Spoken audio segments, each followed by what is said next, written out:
Hey tout le monde, j'espère que vous allez bien. On se retrouve aujourd'hui dans une toute nouvelle vidéo. Et aujourd'hui, je vais tester avec vous la marque Makeup Revolution, ou Revolution Makeup Beauty, voilà. J'avais acheté quelques produits il y a quelques temps que je n'ai jamais testé. Le fond de teint Conceal and Define et l'anti-cerne. Et j'en ai profité pendant les soldes pour acheter d'autres produits. Certains produits, je n'ai pas acheté, par exemple le blush, j'ai oublié d'en prendre un. Et autre souci, j'ai reçu ma poudre de la marque cassée. Je n'ai toujours aucune nouvelle du service client, donc j'espère avoir des nouvelles très rapidement. Mais voilà. Et j'avais trouvé aussi ce petit fond de teint liquide chez Action. Donc je pense que je vais plutôt tester celui-ci, même si j'ai l'impression qu'il va être vachement clair. J'espère que vous êtes prêts, donc c'est parti. Avant de commencer la vidéo, c'est la moi du futur qui vient pour vous parler un peu de Makeup Revolution, parce que je vous fais cette vidéo, mais si ça se trouve vous ne connaissez pas Makeup Revolution. Donc Makeup Revolution, qu'est-ce que c'est? C'est une marque de maquillage en fait qui fait des produits à petit prix, enfin vraiment des produits dans la même gamme que Maybelline, etc. Et pendant les soldes, j'ai profité, j'ai eu des produits pour 2-3 euros, quelque chose comme ça. Donc franchement ça vaut le coup. C'est une marque aussi qui fait beaucoup de produits comme des grandes marques, genre Too Faced, genre celle-là, je suis désolée, j'ai l'impression que c'est un petit dupe de Too Faced. Mais aussi qui font beaucoup de collaborations, notamment je sais qu'ils avaient fait Game of Thrones, Emily in Paris, etc. C'est vraiment une bonne marque à petit prix. Donc si vous n'avez pas les moyens forcément de prendre des produits qui valent des fortunes, n'hésitez pas à vous tourner vers Makeup Revolution ou alors Beauty Bay. Beauty Bay c'est nickel, enfin mais ça on en reparlera plus tard. Voilà, je vous laisse avec la suite de la vidéo. Donc j'ai acheté deux bases. J'ai une super base Color Corrector Skin Base. C'est une teinte yellow je crois. Et en fait j'ai acheté un stick correcteur optique. Je croyais que c'était... Non, c'est vraiment un stick correcteur. Je sais pas, il était marqué base, ouais. Là en fait il est marqué base et ensuite bah, ils disent que c'est un stick correcteur. Donc écoutez, je vais utiliser celle-ci en tant que base. Je vais juste mettre ce petit bandeau pour pouvoir enlever tous mes cheveux pour être tranquille. Le swag quand vous portez ça, c'est impressionnant. Donc du coup on va tester la base, on va voir. Waouh. Ouais, c'est vraiment un stick correcteur jaune. Donc ça a une petite odeur légère, pas très bonne on va dire. C'est un énorme pot, il y a 25 ml, c'est énorme je trouve. Donc on va voir ce que ça donne, si ça peut atténuer mes rougeurs. Donc si vous me voyez regarder un petit peu sur la gauche, c'est... Enfin moi c'est ma gauche mais je crois que sur l'écran ce sera votre droite, je ne sais pas, je ne sais plus. C'est qu'en fait j'ai mon miroir juste à côté. C'est une base qui est qui est liquide mais en même temps qui est très difficile, enfin très épaisse je trouve. Au niveau de ma peau, bah ça n'a pas vraiment changé grand chose. Ça a l'air d'être un petit peu mieux, j'ai la peau très douce en tout cas, ça je peux le dire. Donc voilà, alors j'ai acheté beaucoup d'highlighter. Je suis fan d'highlighter mais là je crois que j'ai un peu exagéré, je crois que je me suis trompée, en fait je croyais que c'était des blushs et j'ai dû me tromper. Donc pour le fond de teint c'est le Conceal and Define, fond de teint couvrance totale et j'ai la teinte F0.3, j'ai l'impression que ça va être un peu clair, je sais pas, on va voir. Ouais, ça va être vachement trop clair. Je sais pas ce que j'ai fait quand j'ai commandé ce fond de teint, ce que j'ai fait j'en sais rien. Mais bon, on va voir quand même. Donc là j'ai juste mis un point partout, donc j'utilise un Beauty Blender, ça vient de chez Action ce Beauty Blender. Ouais, c'est vachement trop clair. Donc, je suis dégoûtée parce que franchement, ce fond de teint là, il a le même prix qu'un Maybelline et franchement ça me fait chier. Parce que là du coup j'ai l'impression d'être un fantôme. Donc ce que je vais faire, j'avais pas prévu de l'utiliser mais bon, il va être un peu trop foncé mais bon c'est pas grave. Donc j'utilise la matte base, fond de teint lissant et courance totale. Donc bon, c'est le même style. Ah, au fait, du coup, ce fond de teint là, c'est cruelty free et vegan. Je sais pas si toute la marque est comme ça ou si c'est juste celui-ci. Là, c'est juste PETA approved, mais celui-ci, il est cruelty free et vegan. Peut-être qu'au niveau de la teinte, ce sera peut-être un peu mieux. Donc, cette teinte là, j'ai pris le 6.5. Ah non, j'ai l'impression que c'est le même genre de teinte, parce que c'est très très clair. Mais au moins on va pouvoir tester la couvrance. Ah ouais, c'est vachement clair. Heureusement que j'ai pris du bronzer. Et j'espère que ça va modifier tout ça parce que là, j'ai l'impression d'avoir la teinte d'un fantôme. Vraiment. Vraiment, les teintes c'est une galère. Je pensais avoir pris les bonnes, mais finalement, j'aurais dû prendre plus foncé parce que vous voyez en fait sur ce fond de teint là, le 6.5, bah, c'est la même chose que le 0.3 dessus. Donc je pense qu'en fait sur celui-là, je dois être plus... Au niveau de la couvrance, on a une très bonne couvrance. Mais c'est dommage en fait que ce soit pas ma teinte parce que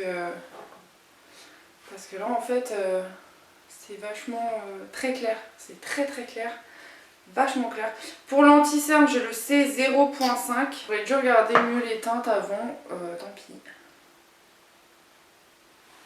Bon, pour l'anti-cerne, ça va. Hein. L'anti-cerne, j'ai l'impression d'être un fantôme là, mais c'est pas grave, hein, ça passe. Hein. Donc du coup, c'est le Conceal and Define, donc c'est la même chose. Full Coverage, Conceal and Contour. Donc je vais venir sprayer tout ça puisque j'ai découvert que quand vous appliquez votre fond de teint et votre anti-cerne, avant de mettre votre poudre, c'est vraiment mieux de mettre un petit coup de spray fixateur. Moi je trouve que mon teint tient beaucoup mieux comme ça. Donc c'est parti. Pour le spray, c'est le Protect the Skin céramide complexe et ça protège la barrière de la peau. Oh oui, ils sont super bons. Regarde, à l'intérieur, il y a un petit effet trop beau, je trouve. Le spray est sublime. Alors franchement, j'adore le spray. C'est trop bien. Il a vraiment un ensemble trop bien. Donc ce que je vais faire en attendant que le spray rentre dans ma peau, je vais brosser mes sourcils. Le seul souci c'est que j'ai pas pris de crayon pour remplir, j'ai juste pris un mascara transparent, donc j'espère que ça va aller parce que moi mes sourcils c'est une catastrophe. Donc maintenant qu'on a fini, que le spray a intégré, je vais pouvoir utiliser ma poudre NYX. Franchement si vous cherchez une poudre qui fixe vraiment bien votre maquillage, la NYX, celle-ci là, c'est la HD Studio Photogenic, c'est la meilleure sur le marché je trouve. En petit prix, c'est celle qui va vous fixer vraiment votre maquillage. Je l'ai utilisée hier je suis sortie avec le boulot. Je me suis maquillée à 18h35, 40 et je peux vous jurer que mon maquillage a tenu toute la soirée. Et je suis rentrée, je me suis démaquillée, il était 1h30, quelque chose comme ça. Donc on va continuer avec le bronzer. Donc pour le bronzer, j'ai acheté la petite palette light, la palette contour light. Donc il y a un bronzer et un highlighter. Ça sent le cacao. Donc on va voir ce que ça donne. Le bronzer. Ah, c'est très poudreux. C'est vachement poudreux, mais c'est très pigmenté aussi. J'ai peut-être pas pris le meilleur pinceau en plus pour ça. On a peut-être dû prendre plus celui-là. Moi qui ai l'habitude de mettre le Maybelline, ça change énormément. Alors, je vais prendre un plus gros pinceau pour blender tout ça. Ça va réchauffer mon teint. Alors, ça se blende très très bien par contre. Ça se travaille assez facilement. La couleur, elle est bien pigmentée, mais ça va. Enfin, je trouve, moi. Après, moi, j'aime pas tout ce qui est démarcation, donc je vais revenir avec mon pinceau poudre que j'ai mis. Déjà, ça rajoute un petit peu plus de couleur. Pour le bleu, je vais venir appliquer un Maybelline parce que, comme je vous ai dit, j'ai carrément zappé d'acheter un blush. Je sais pas pourquoi. J'ai dû me tromper quand j'ai commandé tout ce qu'il me fallait, parce qu'il me manquait pas mal de choses. Au niveau des highlighters, j'en ai 3. J'ai le Euphoric Highlighter qui est comme ceci. Donc c'est un... Si j'arrive à l'ouvrir. Donc j'ai le Euphoric, donc c'est un rosé glow. Je pense que je le mettrai en dessous de mon sourcil, je sais pas encore, on verra. J'ai un énorme, c'est le Spender Ultra Glow Highlighter So Glaze, qui est comme ceci, un doré champagne. Enfin, le packaging, je le trouve magnifique et énorme. Et le dernier, c'est celui de la petite palette. Donc je pense que je vais partir sur le énorme parce qu'il m'attire de ouf au niveau de la couleur et tout. Enfin, franchement, il est magnifique. On va voir ce que le glow donne. J'adore les highlighters en plus, c'est impressionnant. Je crois que j'ai une passion highlighter maintenant. Alors, le glow. Et en fait, il est léger, mais en même temps, il vous apporte un petit glow léger, ce que j'adore. Enfin, ça vous apporte le glow et tout. Et je crois que le rose, je vais venir avec un pinceau et je vais venir le foutre sous mon sourcil. Donc, du coup, là, je passais à mes sourcils. Bon, cette vidéo, elle a l'air mal filmée, j'ai l'impression. Enfin, j'ai l'impression d'être désordonnée dans cette vidéo, c'est impressionnant. Mais bon, c'est pas grave. Donc, du coup, on va venir mettre le mascara transparent. Ouais, c'est ça, il est transparent. C'est juste pour fixer mes sourcils. Ce sera peut-être pas ouf, mais ça suffira pour aujourd'hui. De toute façon, à part promener mon chien, c'est tout ce que je vais faire aujourd'hui. Donc, on est quand même dimanche. Je filme ma vidéo un dimanche pour changer un petit peu. Mais voilà. Alors, au niveau de la palette, j'ai acheté la Forever Flawless. C'est une palette qui me donnait trop envie. Et du coup, voilà comment elle se présente. C'est des teintes très chaudes, enfin, franchement magnifique. Donc, je vais essayer de faire un truc calme, on va dire, entre guillemets. Je vais commencer par la couleur Flame juste ici, que je vais venir appliquer dans mon creux de paupière. Alors, la palette est très bien pigmentée, un peu poudreuse, mais très bien pigmentée, je trouve. Enfin, on voit vraiment la couleur que j'ai appliquée sur mes paupières. Et c'est juste sublime. Enfin, j'adore ce genre de couleur. Je vais venir avec un pinceau plus diffus prendre la couleur Lava. Donc c'est un orange un petit peu plus pétant. Ouais, c'est vraiment très poudreux. Et je viens l'appliquer dans mon creux de paupière aussi. Mais de manière beaucoup plus diffuse. Donc les couleurs se mélangent très bien entre elles. Je vais venir avec un pinceau plus précis. Je vais venir prendre la couleur Ignite juste ici. Donc c'est un jaune. Et ce que je vais faire, c'est venir le foutre juste ici dans mon coin interne. Pour rajouter une petite touche de couleur. Et je le descends un petit peu au niveau du ras de cils. Et vous voyez, je le mets vraiment dans mon coin interne. Bon, ce qui est un peu dommage, c'est que du coup, il se mélange un peu avec le orange du coup. Donc ça c'est dommage. Parce que du coup, le jaune change un peu.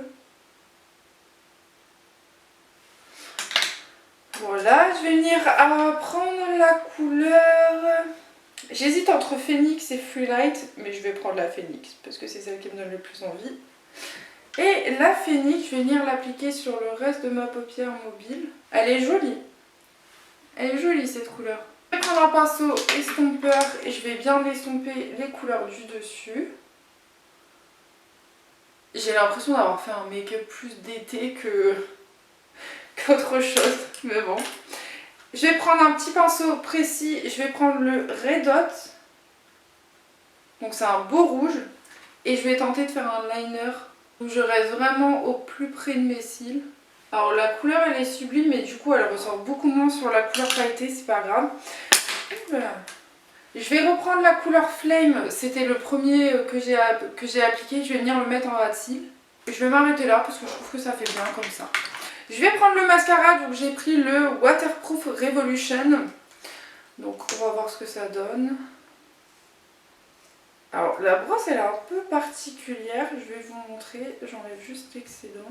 La brosse elle est comme ceci, donc j'ai jamais vu de brosse comme ça, je sais pas si vous verrez très bien. Mais on va voir ce que ça donne sur les cils. Par contre il y a vraiment énormément de matière, donc moi souvent ce que je fais quand il y a trop de matière, c'est que je viens avec un mouchoir pour enlever l'excédent. C'est peut-être pas le meilleur des solutions, mais... J'aime beaucoup le mascara. Ce qui est bien, c'est qu'avec sa brosse, il attrape tous vos cils et il vous donne du volume et un peu de longueur. Franchement, il est bien noir. La brosse ça fait un peu bizarre au début, mais je le trouve très très bien en tout cas pour ce que c'est. Donc honnêtement je vous le recommande. Et on va enfin tester le petit gloss. Donc j'ai pris la teinte Mocha Shine. Donc en fait c'est plus un lip balm. Par contre, petit truc que je préfère vous prévenir, c'est que c'est un truc qui se tourne. Et en fait si vous le tournez, vous ne pouvez plus le rentrer après. Ça c'est le petit point négatif de ce produit là. Il a une texture assez bizarre. Ça colle pas, ça a un effet mentholé. Franchement, je le sens, je sens la menthe. Il a vraiment un effet mentholé sur les lèvres, donc je sais pas si c'est un produit pour repulper les lèvres. Mais franchement, là, j'ai l'impression d'avoir appliqué de la menthe. Alors que non, il a même pas une odeur de menthe. Enfin, ah si, en fait, c'est son odeur, c'est pour ça. Alors, je sais pas si c'est fait pour repulper. Je sais pas si vous verrez une différence sur mes lèvres. C'est pas une menthe qui pique, mais c'est assez perturbant en tout cas. Bon, enfin bon. Bref, voici le make-up du jour. Du coup, dites-moi si vous avez déjà testé ces produits, dites-le moi. Je suis un peu dégoûtée. Bon, là, avec le bronzer et le blush, finalement, la teinte du fond de teint, ça passe. Ça n'a pas trop de démarcation avec... Ah, l'highlighter il est sublime en fait. Là je viens de voir parce que dans mon miroir là je voyais mal. Là avec mon miroir de poche là. Aussi j'ai l'impression que mes lèvres se sont repulpées quand même. Hein. J'avais pas des lèvres comme ça de base. Alors qu'est-ce que je pense des produits? Donc là-bas je peux pas vous donner d'avis maintenant. Comme le fond de teint je le connais pas, je le retesterai avec un fond de teint que je connais. Comme ça je vous en reparlerai. Ça ils disent que c'est une base. Mais j'ai plus l'impression que c'est un stick correcteur en fait pour cacher vos boutons. Donc c'est à base d'arbre à thé. Donc je le testerai et je vous en redonnerai des nouvelles. Le spray, il faudrait que je le teste plusieurs temps pour voir un peu ce que ça donne. Mais de toute façon, je vous mettrai en barre d'infos un update sur la tenue du fond de teint par exemple, de l'anti-cerne, etc. Bon, les sourcils, c'est une catastrophe. Je ne mettrai plus jamais de mascara non teinté tout seul parce que là franchement j'ai l'impression d'avoir des cils dégueulasses et j'ai l'impression que ça gâche un peu mon make-up, mais c'est pas grave, je le saurai pour la prochaine fois. Finalement la teinte de l'anti-cerne et du fond de teint ça va. Au niveau de la couvrance totale je suis d'accord, sauf si vous avez des imperfections en relief, ils ressortent un peu et encore je trouve que ça va honnêtement, mais c'est vrai qu'au niveau de la couvrance c'est une très très bonne couvrance. Après moi j'en ai pas mis beaucoup, j'ai mélangé quand même deux produits. Et l'autre fond de teint, je sais pas du tout où je l'ai mis. Je l'ai posé mais je sais pas du tout où. Bref, c'est pas grave. Le deuxième produit, je pense que j'aurais dû le tester après. Après c'est peut-être le mélange des deux teintes qui fait que voilà. Le bronzer, je le trouve très très bien, bien pigmenté, etc. Je testerai l'highlighter qui est dans la petite palette pour vous dire. Mais par contre, le bronzer, c'est un produit qui est bien pigmenté, mais en même temps très poudreux. L'highlighter, je vous le recommande, il a un glow sublime. Celui sous le sourcil, c'est pareil, il est très joli aussi. Le petit baume à lèvres là, si vous aimez les effets mentholés et qui repulpent un peu, alors je sais pas si c'est moi qui ai l'impression qu'il repulpe ou alors comme c'est de la menthe et que c'est frais, ça fait cette impression là. Mais j'aime bien la couleur donc je pense que je le remettrai. Le mascara c'est juste, franchement je l'aime bien. C'est un waterproof donc à voir comment il va tenir. Et la palette est très très bien pigmentée. Pour le moment je n'ai pas vraiment de déception, bon à part le mascara que je ne mettrai plus jamais tout seul. Mais on verra ce que ça va donner dans les heures qui suivent. Mais en tout cas, j'espère que cette vidéo vous aura plu. Et moi, je vous retrouve dimanche prochain pour une prochaine vidéo. Bye bye!